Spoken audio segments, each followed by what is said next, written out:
the Education Secretary, joined us now from Westminster Studios. Secretary of State, what is an ordinary working family, besides being what I think is a very patronising term? Who isn't ordinary? Well, over the last several years, we've seen some really big improvements in education.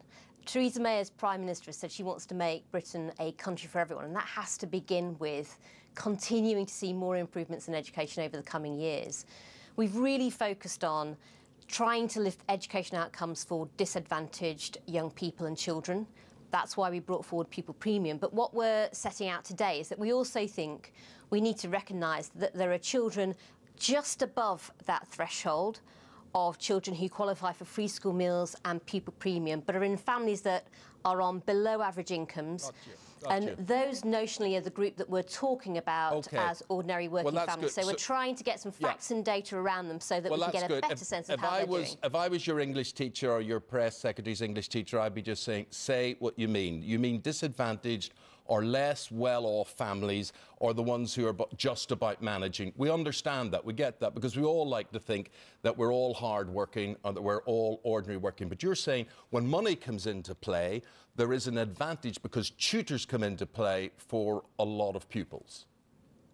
I think what we're saying is that actually often teachers are asked to focus on the ends of the spectrum of children, so the most disadvantaged and then often the most gifted. And we're saying that we need to not lose sight of the fact that there are many children in our education system who might not qualify for free school meals, might not qualify for Pupil Premium, but actually equally we know are in families that are struggling, just about managing. They're on below median incomes. And so what we kicked off yesterday was a consultation on how you look at the data around how these children are doing in our system.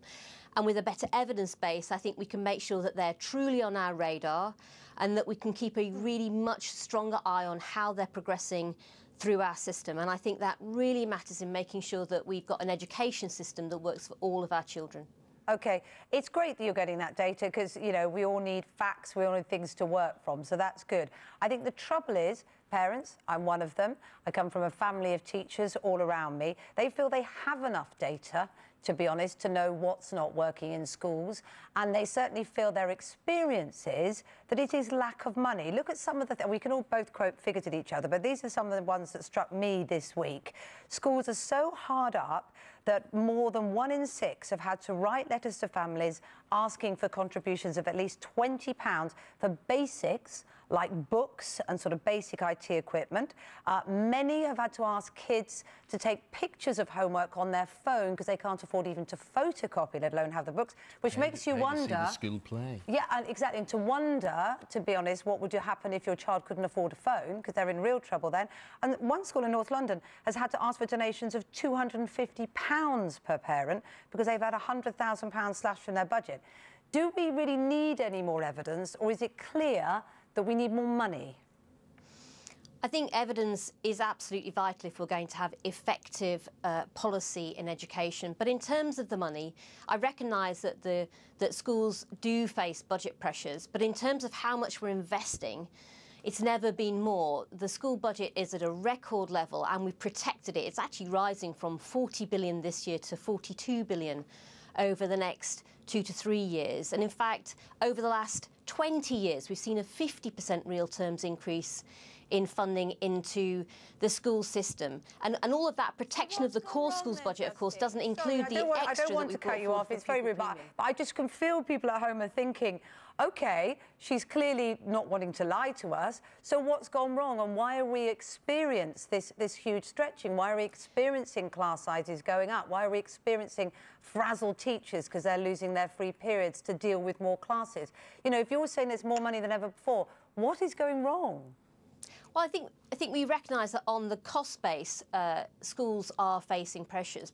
I think what I'm saying is that we are putting in record amounts of investment. And actually what we also need to focus on is not just the quantity of investment flowing into our schools, which, as I said, is at record levels, but also how we're using that money. And actually school standards have dramatically risen over recent years, not least thanks actually to the hard work of thousands of teachers across our country.